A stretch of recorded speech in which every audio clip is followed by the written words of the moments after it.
Thank you so much, Mr. Balakrishnan, for the wonderful introduction. And your talk about infrastructure, I think you have carved nearly 50% of my discussion this evening, because you have already covered that in your introduction. Anyway, young friends, fresh minds, and the nation's builders. This evening we shall discuss Indian infrastructure, as Mr. Balakrishnan mentioned, and look at how it stacks up in terms of efficiency, adequacy, and efficacy. I mean, these are three touchstones on which we must judge what we have with us. As you all know, infrastructure is an all-encompassing term. It is not just limited to railways, roadways, or shipping, but these are the three main transport providers in our country. So therefore, we will be discussing them, and we will probably have airlines, telecom, pipelines, and such other infrastructure for a discussion with somebody else at a later date. Before I proceed, I must mention that it is a matter of great pride that we have made tremendous strides in all matters of infrastructure since independence. And it is also a matter worth noting that infrastructure has been given a pivotal role to play in the plan to take India towards a $5 trillion economy. So that shows how infrastructure is a vital element in the overall growth of the country. Having said that, I would like to place before you certain facts and data about road, rail, and the shipping sectors. Looking at roads, I don't know how many of you know that India has the second largest network of roads in the whole world at 6 million kilometers. And no surprise, USA is the number one with 6.8 million kilometers of roads. We have over 200 national highways which span about 150,000 kilometers, and the state highways span 180,000 kilometers. The rest of it are rural roads and various other peripheral and arterial roads. You would also be interested in knowing that the density of road network in India at 1.8 is the highest in the world. It is on par with Germany. Now, when you may ask, how is density of road network measured? It is measured as the number of kilometers of road available in relation to the square kilometer of land, to a square kilometer of land. So, Germany is the same as India at 1.8 kilometers. You would ask, where is China? China is only 0.49 kilometers. Whereas US is 0.68 kilometers. So you see, India is far ahead in terms of density. But if you look at the quality of roads, well, that's a different discussion altogether. Now you look at the longest highway in India, it is National Highway 44, which stretches from Kanyakumari to Srinagar. This is 3,800 kilometers. The East-West National Highway 27 spans 3,500 kilometers. And I don't know how many of you know that the Golden Quadrilateral of India, which is actually a network of highways, but it is grouped together and known as the Golden Quadrilateral. This is the fourth longest highway in the world at over 5,800 kilometers. Now, I don't know whether Mr. Balakrishnan would like to have a kind of a prize for the person guessing which are the four longest highways in the world. Probably that will be for the end of at the end of this discussion. Probably you can ask that as a question. We shall discuss that. The road network in India actually carries 70% of freight and reportedly about 85% of passenger traffic. It really does amaze me to know that a kilometer of road network costs anything between 10 to 25 crores per kilometer. It's a fairly high rate, but then we will compare it to certain other infrastructures which have been built in the recent past, and then we will know that road is a fairly efficient infrastructure investment. Now, what has impacted the mobility on roads in the recent past? Definitely it has been the 4-laning, 6-laning, the introduction of GST, for instance. Today you don't see the kind of congestion on the roads which we are at the border posts which we used to experience, particularly driving from south to the north. Ichapuram, the border between Andhra and Orissa, used to be a nightmare. It used to take hours to pass. Similarly, the Walayar checkpost between Kerala and Tamil Nadu, these were all nightmares. Now, these are all things of the past. Today, you can drive through as if you wouldn't even know whether you have passed a border. So, the introduction of GST certainly has improved the mobility of traffic by road, and The most recent improvement, which has led to further freeing up of capacity on the road, is the introduction of FASTag. Of course, there have been a lot of glitches in the initial introduction, but it has stabilized. In fact, I have used it extensively over the last 3-4 months, and I find that it is a fantastic initiative that has been taken by the Ministry and the Government of India. And what is most heartening is that, the Minister, Mr. Nitin Gadkari, has said that within 1 year, we will even be doing away with the tolls. I mean, that is the tolling plazas. We will go in for a GPS system. That would, improve the mobility across infrastructure projects tremendously. And that's a very good initiative which we must look forward to. Now, coming to railways, as Mr. Balakrishnan was saying, that we inherited a fairly robust railway system. Railways is about 175 years old in India, and today it carries 8 billion passengers and more than 1.2 billion tons of freight. This is the figure for 2020. It is the fourth largest railway network in the world with 70,000 kilometers of route kilometrage. And Indian Railways is also the 8th largest employer in the world. When I joined service in 1981, that is Indian Railways in 1981, it used to employ 1.8 million. At that time, it used to be the 4th largest employer. But over the last 40 years or so, it has dropped its labor force by about 1/3, and now it is 1.2 million people. 60% of the rail routes in India have been electrified. And as per the National Rail Plan, they are expecting to completely electrify by 2030. And this is of particular importance to India because the rail traffic is 12 times more efficient than road traffic. And also you look at, a normal train carries about 2,500 tons of traffic, and a normal truck on the highway carries between 10 and 20 tons. So you look at it, a train of 2,500 tons will take 250 trucks off the road. That is the kind of, generational change that a railway train can bring about vis-a-vis the road traffic. As of now, the figures for 2020 show that railways carried 27% of the total freight share. That is the modal split of freight. Shows, as I told you earlier, the roadways carried 70 and the railways carried 27. But this has been a huge change from what was in 1950. Like Mr. Balakrishnan said, the railway network was quite robust. At that time, we were carrying nearly 78% of the freight traffic moved by railways. And the roadways was pathetic. The road systems were pathetic. So they carried a very, very small percentage. But today, because of this kind of huge investments on the road and the improvements that have happened, the rail modal share has slipped from 78% to 27%. And the road segment has proportionately risen. But the National Rail Plan, which was presented in 2020, has set itself a very, very ambitious plan of picking up this modal split to 45% by 2050. Now, how do they go about increasing this modal split? Their basic focus is on additional high-speed lines, electrification, locomotives, freight cars. All these things are the various components in improving the modal split, but I slightly differ from this. I will discuss that particular point when we come to the issues related with the infrastructure. But this is the plan which the railways have. Now, the average speed of freight cars on freight trains on the Indian Railways is 25 kilometers per hour. And can you believe, this is the land of Shatabdis and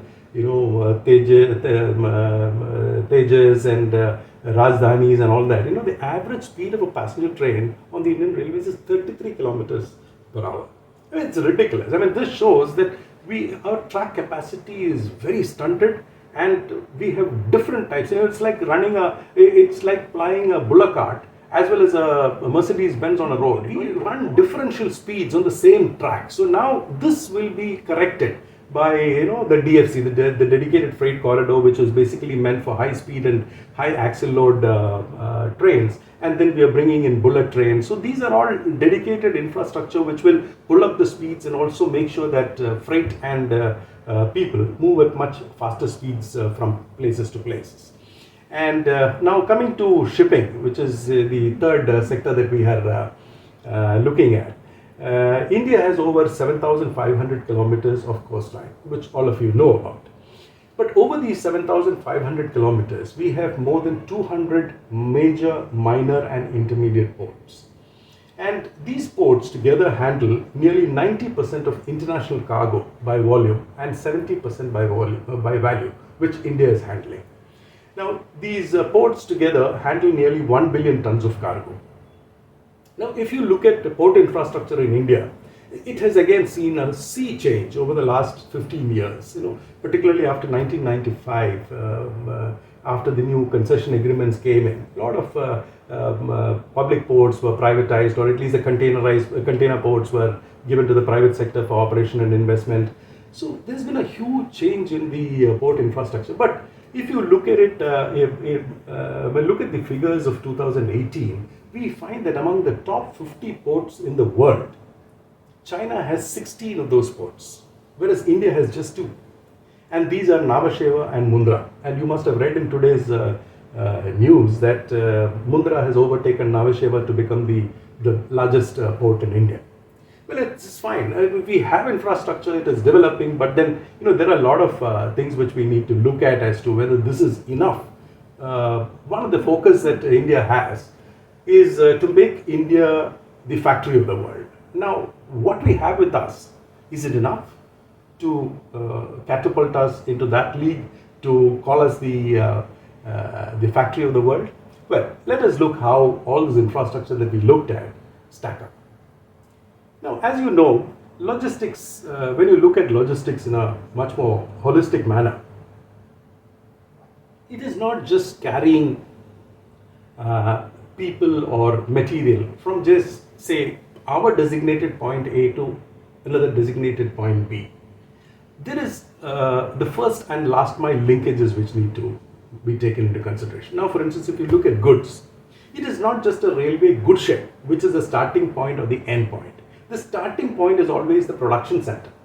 So how do we transit things from the production center to the railway goods shed? And similarly, after the transit ends at another railway goods shed, how does that material go to a warehouse, or how does it go to a point of consumption?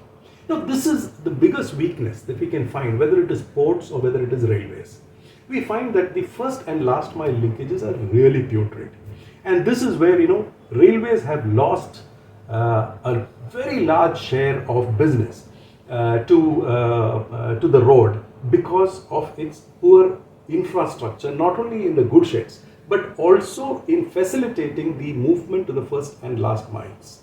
So, if I look at it from today's perspective, if the railways is interested in upping its modal share from 27% to 45%, what it has to do immediately is to make sure that its railway goods shed becomes a private freight terminal. Now, that is a policy initiative of the railways. Right from 2010 onwards, the railway has been promoting what is called the development of private freight terminals, saying that the railways will no longer invest in goods sheds.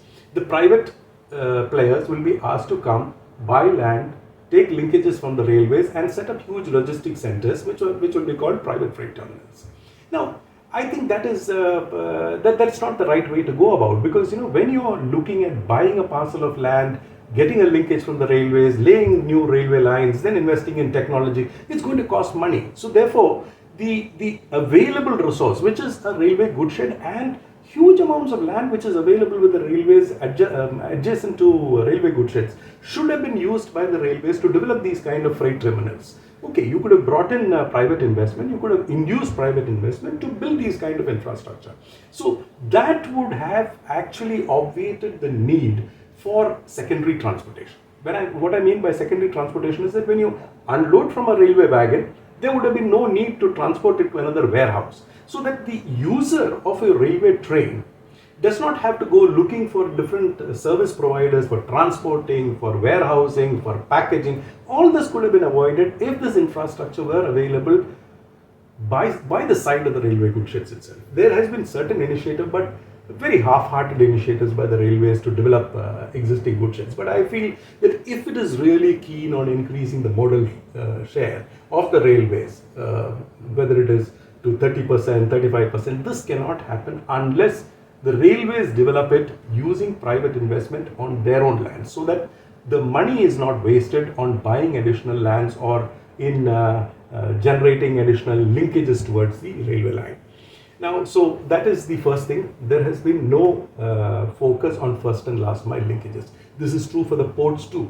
The ports have developed, but if you look at the container freight stations or the access to factories, it has been exceptionally poor. So the first and last mile linkages need to be given a lot more thought and action initiated on them. The second thing which actually comes to mind is out of my travel in Myanmar.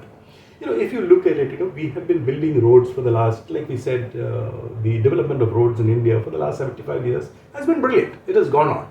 But somehow I feel, when I travel on the roads here and when I see some of the infrastructure in Southeast Asia, for instance, I feel that we have not designed the roads to take the kind of differential traffic that is there on our roads now. Like we said, today we have bullock carts and we have also Mercedes-Benz flying on the same roads. Why? Why are we not able to design roads which will take these differential speeds and also enable that there is a much faster transit possible for vehicles than can transit does? For instance, when I was traveling in Myanmar, they have built a beautiful 600-kilometer concrete highway between Yangon and Mandalay.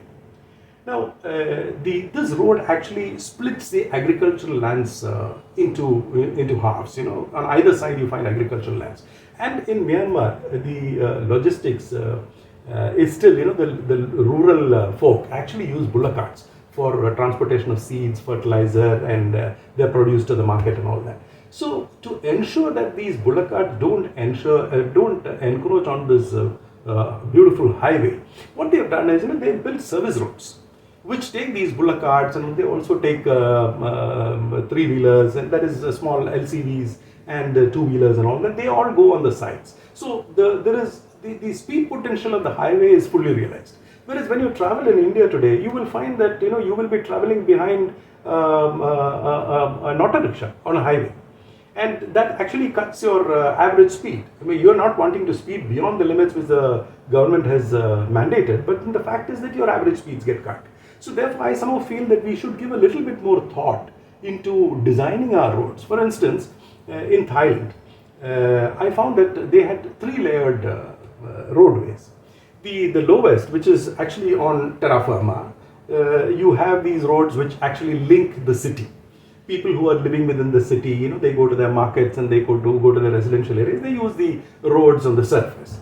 Then you have another level above it, just above it, which actually links towns, so that you don't have to go through these various busy streets and things like that. So it links towns. And the third one actually links metros. So you have the vehicles which need to take differential, the differential speeds onto these vehicles which go from metro to metro can go the fastest.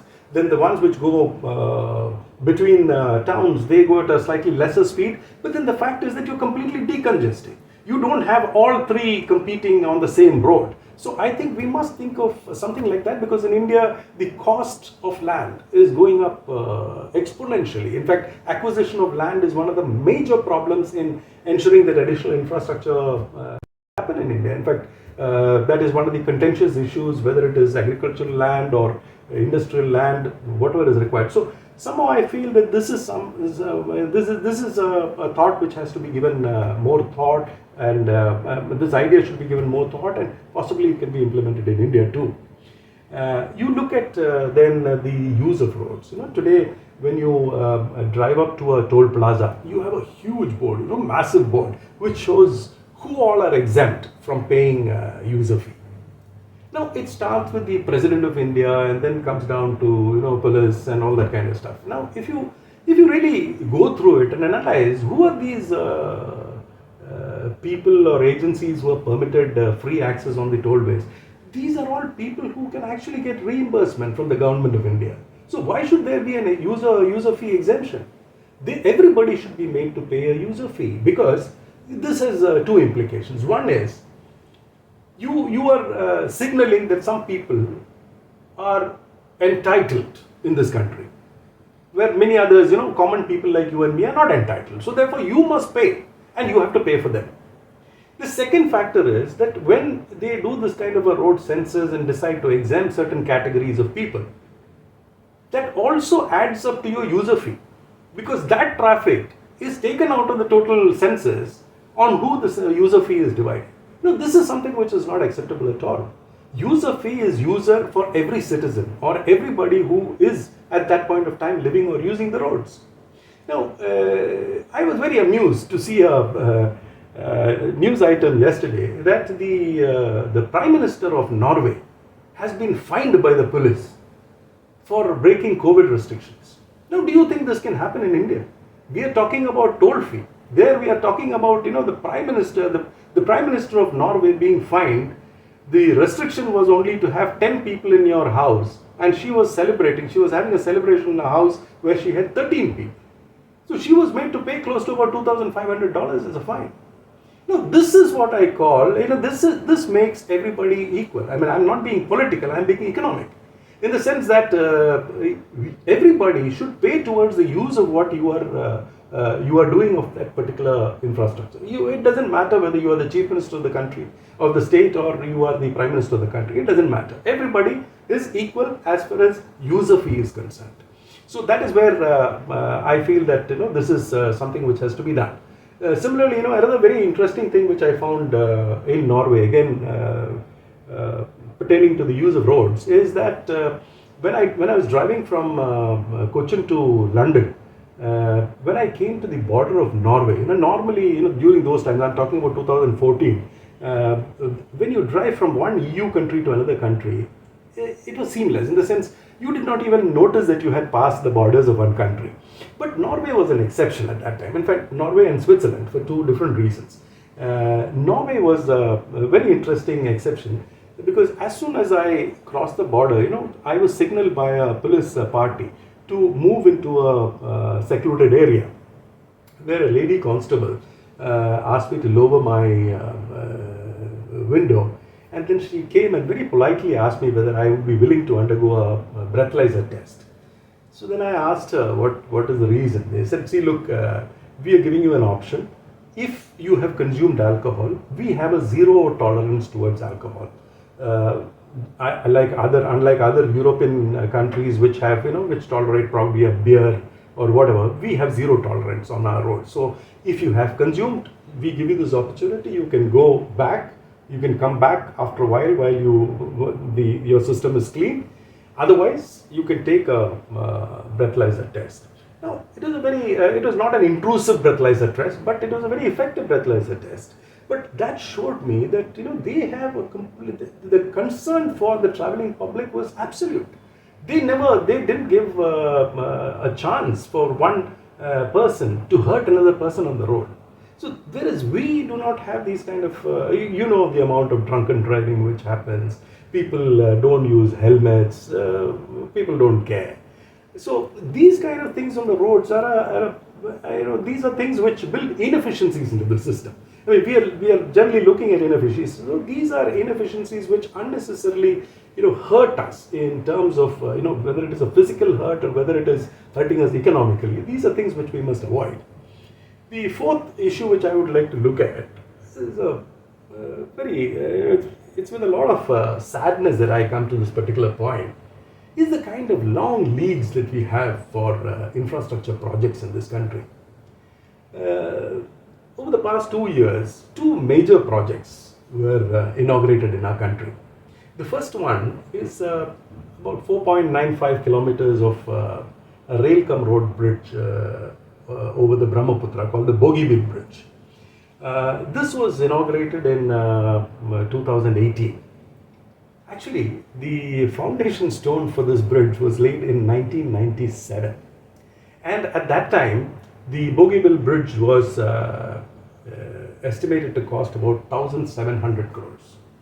And in 2018, when we inaugurated this 4.95 kilometers of, what do you call, a landmark construction infrastructure project, it cost us 6,000 crores. Imagine, less than 5 kilometers, it has cost us 1,200 kilometers, 1,200 crores per kilometer because of this time overrun. Look at Atal Tunnel. Atal Tunnel is fascinating. Of course, I have not yet traveled on it. That is one of my dreams. I'm just waiting for possibly this June to do the trip to Leh once again.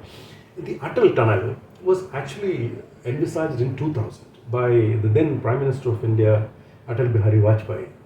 And it was expected to cost 500 crores, and it was supposed to be built in 7 years' time. The Atal Tunnel, that is today, which goes under the Rohtang tunnel and makes the Manali-Leh transit almost all-weather now. Now, this was completed in 2020. And do you know how much it had escalated to? From 500 crores, it had gone up to 3,600 crores. Now, by not completing projects in time, we are wasting nation's resources. Of course, we have a lot of ministers saying that there is no shortage of funds when it comes to infrastructure. That is very good. But I somehow feel that we could have built quality infrastructure and many more things if we are able to collapse the time frame taken for execution. I feel that one of the problems that we have in not only our infrastructure projects, I would say that in our system of working, we take very little time to plan. We say that, okay, this is done, and the planning part of it is done. But then our execution just goes on and on and on, and it just doesn't seem to end. So therefore, like the Japanese, I think we need to take a little bit more time, cover all the prudent bases as far as planning is concerned, and then start the execution, so that we do not have these kind of obscene time overruns and cost overruns. Our country cannot afford this. These kind of things can go towards better welfare schemes.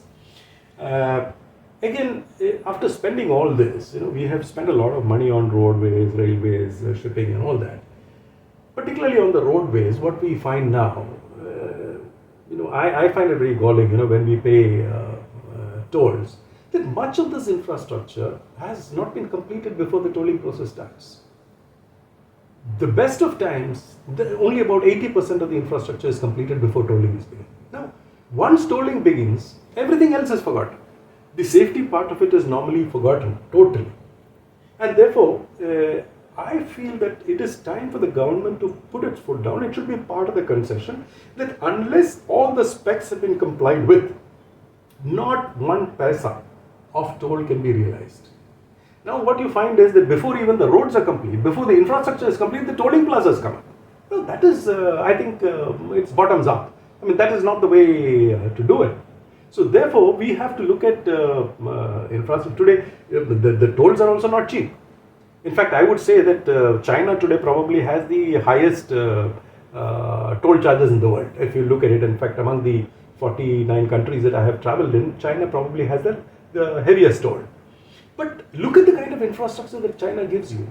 You don't find a pothole, you don't find a broken fence, you find tunnels which go through 25 kilometers, you find bridges which are more than 12 kilometers. These are all, that is what you call world-class infrastructure. That is what you pay for.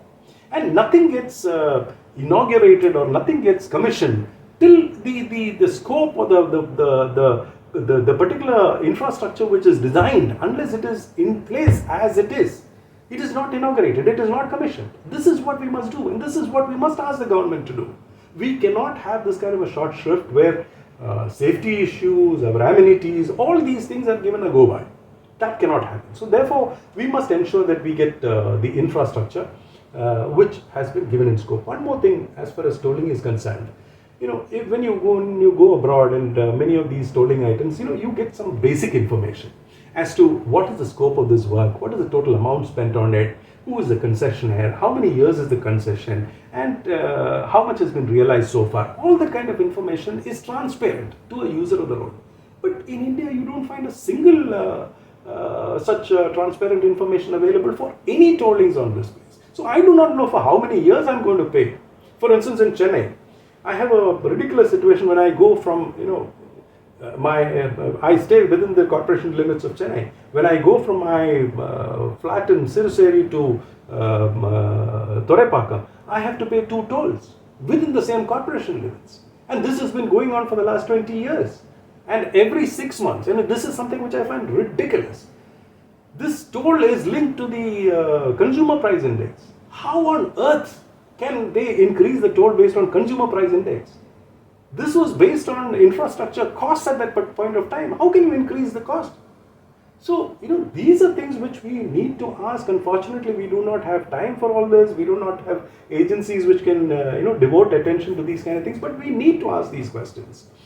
Another area of weakness which I find is the government's shifting stand on private participation. I will give you an example. Of course, the example of Vodafone is, it's stark. It is in front of you, where a retrospective legislation was brought in to make sure that Vodafone pays is brought into the tax net. I mean, which is totally vitiates the environment of policy making in a country. Which private investor or any foreign investor would want to come into an environment where you're not sure about what your policy is. You're not sure that your business fundamentals which have been worked out on that particular, the given environment will stay even for 6 months. The other example which I would like to give you is about my experience with Container Corporation of India. Container Corporation of India was the only container operator on the Indian Railways till about 2005. Then in 2005, the government brought about a landmark policy to open up container freight trains to private players. It brought about certain, it put forth certain proposals regarding, the routes and how much one has to pay and what is the kind of rate that will be charged and all that kind of thing. So there was a huge amount of interest because that was the first time, apart from of course certain holiday specials and those kind of passenger trains, this is the first time that private trains and running of private trains were enabled in the private sector. So people came in, they started investing close to 1,000 crores, including paying license fees to the government, buying container wagons, buying containers, all this kind of thing, And in less than a year's time, the government the Ministry of Railways completely changed the freight fundamentals.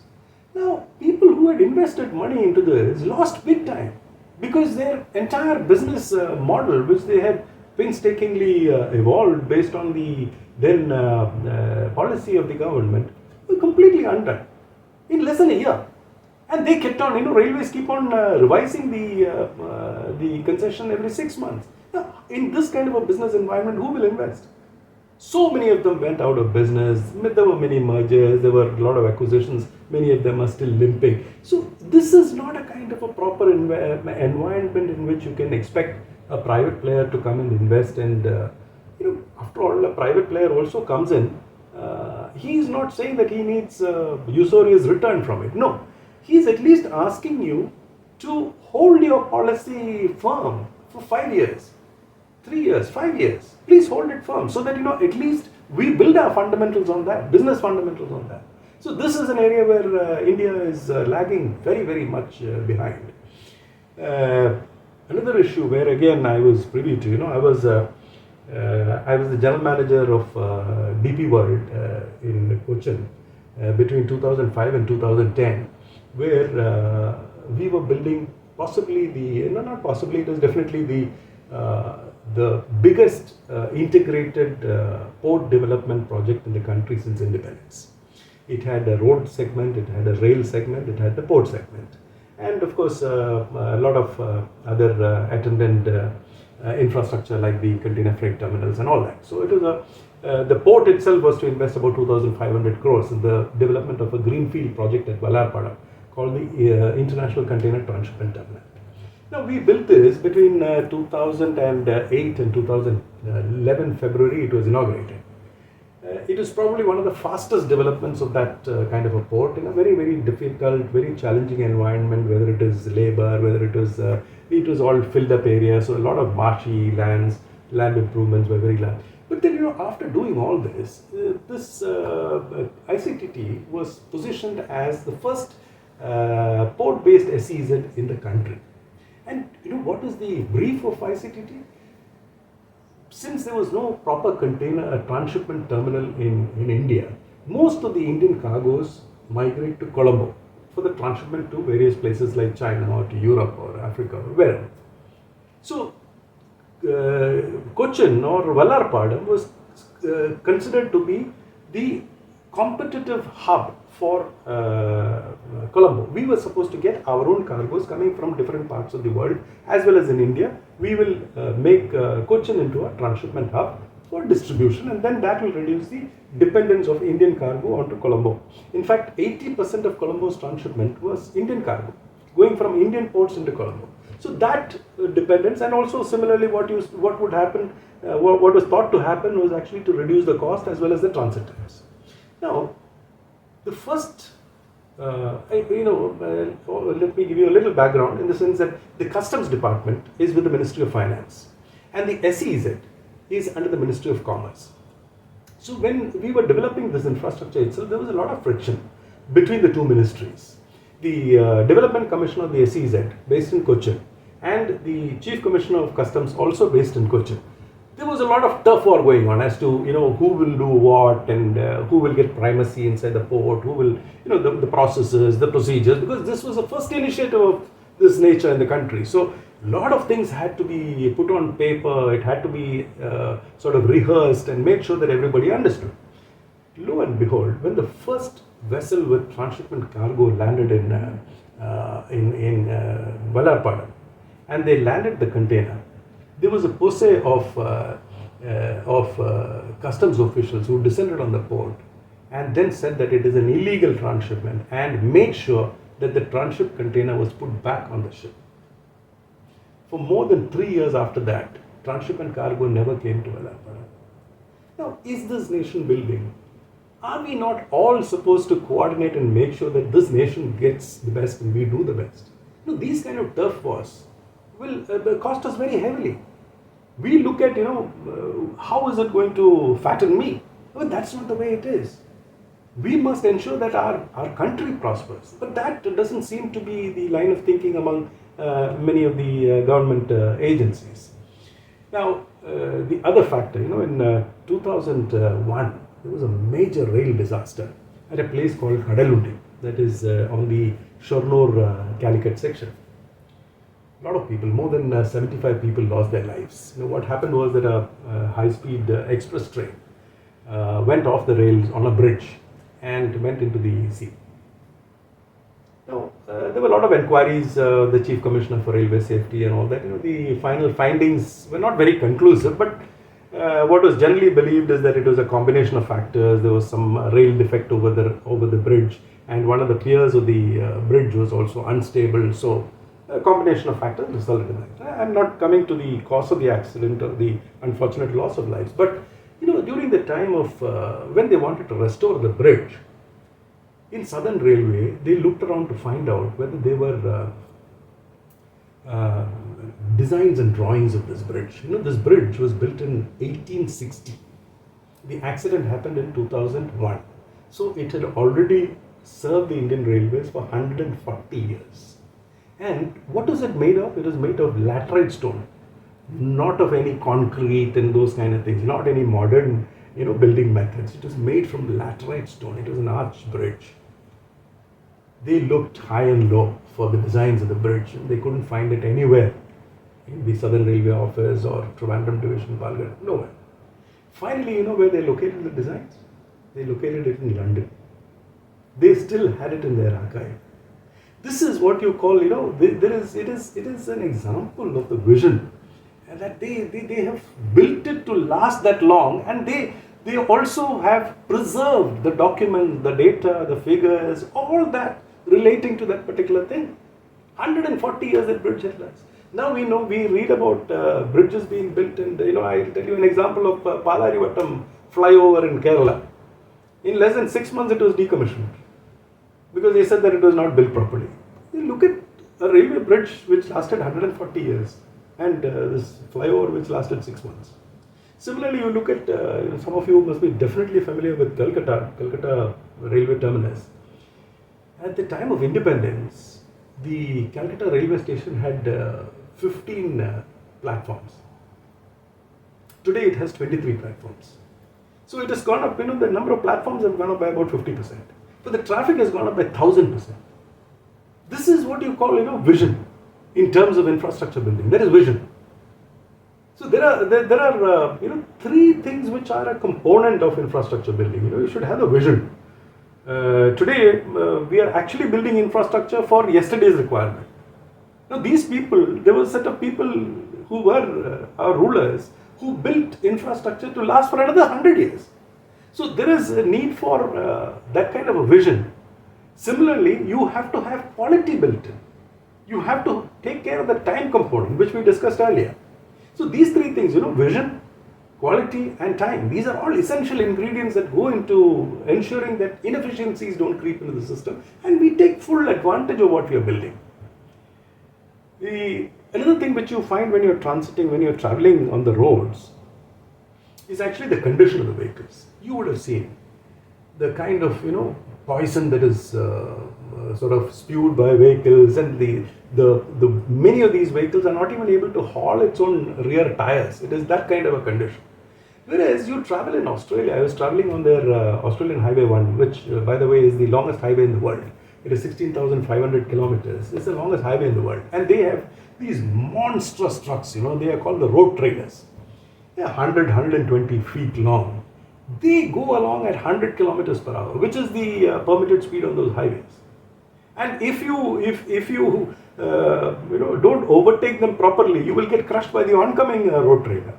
So you have to be very careful. So on these kind of roads, whether it is a Canadian highway, whether it is the Australian highway, when they say that the maximum speed is 100 kilometers, you can definitely plan for an average speed of over 90 kilometers. That is the kind of infrastructure they provide. That is the kind of infrastructure. Whereas here, when we say that our 4-lane highway, the permitted speed is 90 kilometers, if we get 40 to 45 kilometers as an average, well, that has been a good day, a good journey. But it's not so here. For instance, when I traveled in Canada, I had planned to do 800 to 900 kilometers in a day, which I could cover in about 8 to 9 hours. So that is not something which we can plan here. Recently I had done a trip from Chennai to Barmer in Rajasthan. And I couldn't plan for more than 400 to 450 kilometers driving about 12 hours. That is the kind of speed possible on Indian Rail. And that is one of the factors which inhibits that is the kind of, fellow travelers that you have, the condition of the roads. I'll tell you my example when I traveled via China. Via Nepal, I got into a place called Zangmu in China when I was driving to London. And from there, when you get into China, you have it is necessary for you to have a guide along with you, and then there is a pre-approved route on which you have to go.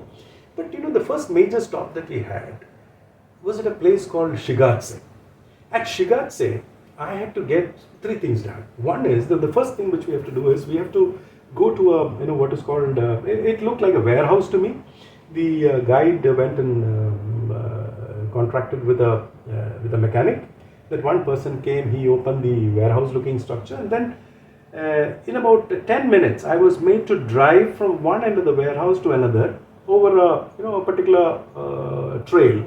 I had to drive, and the car was sort of thoroughly investigated. It was they told me that they have scanned the bottom for any defects in the chassis, any breakages, any weld faults, and most importantly, whether there was any contraband on board. Similarly, they checked my brakes, my headlights, my wipers. All those things were checked. In that 10 minutes over maybe about 80 to 90 meters, they checked all the parameters. I asked them, why is it that you do this? They said, we will not permit you to any cars to ply on our roads which we do not find roadworthy. Now, why can't we do this in our country? And I will say that more than 40% to 50% of our truck traffic will fall by the wayside. They will not be permitted to move. Similarly, the second place I had to go was a place where I was asked to learn the do's and don'ts on Chinese roads. What is it that how can I overtake? What is my speed on certain sections of road? How do I give my indication? All those I was supposed to learn, and it was the duty of the guide to interpret what the gentleman was saying, and then I had to learn and then give answers after a certain time. So I was tested on my knowledge of whether I could safely use the roads. We don't have any such system. The third place where I had to go was, and following this, I was given a license.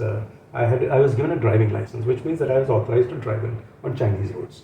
The third place I had to go was to the Road Transport Authority, where they gave me a new license plate, because the other international driving plates are not recognized in China. So you have to display that prominently on your windshield.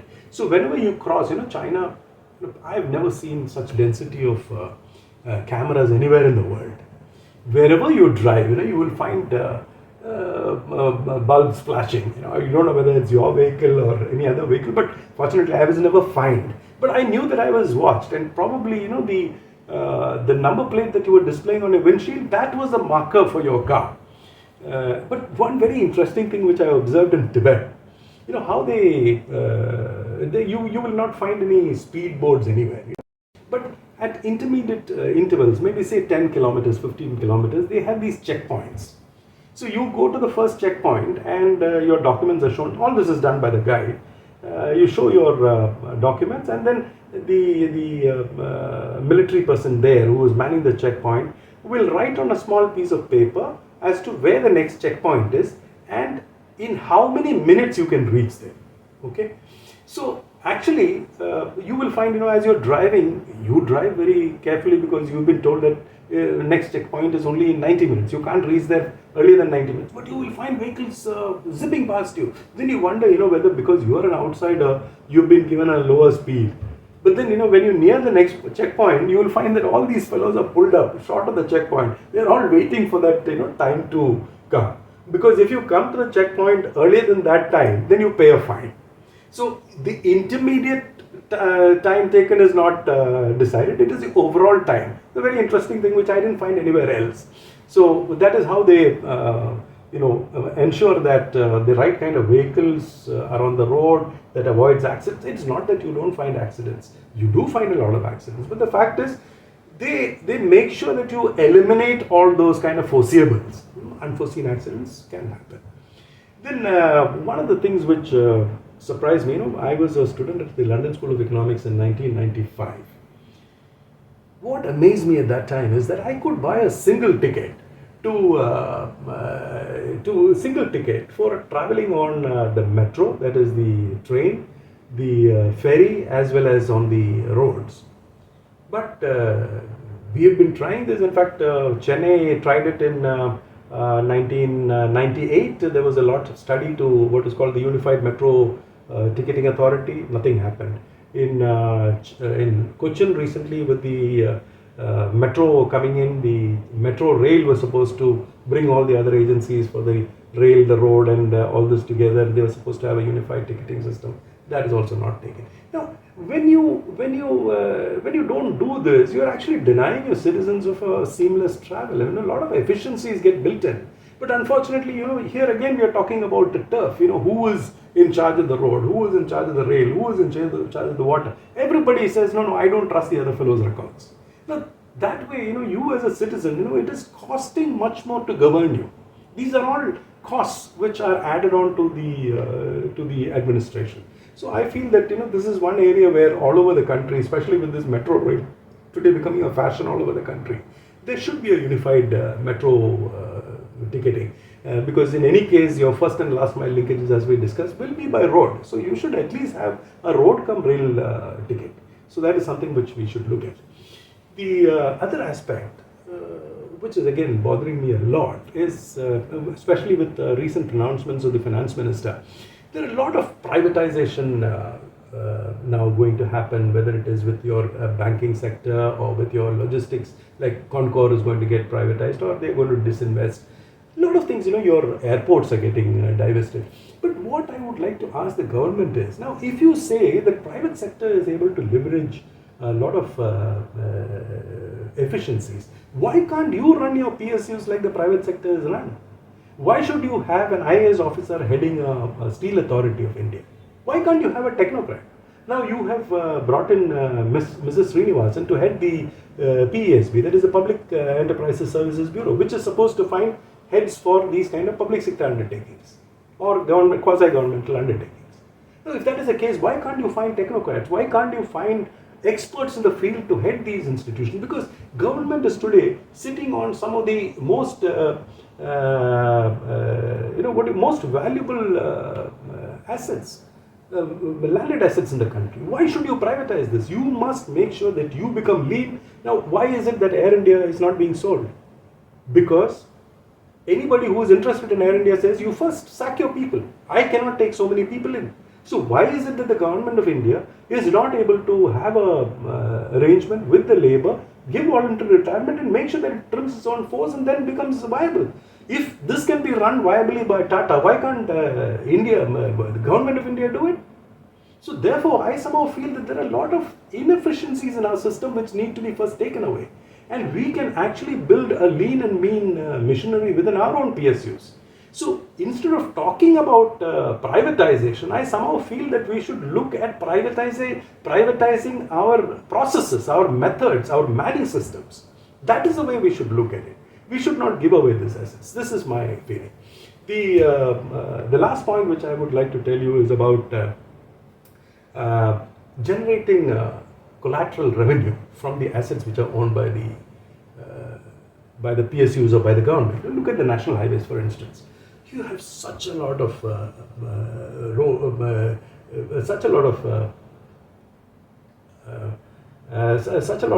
land which is available by the side of the toll plazas and things.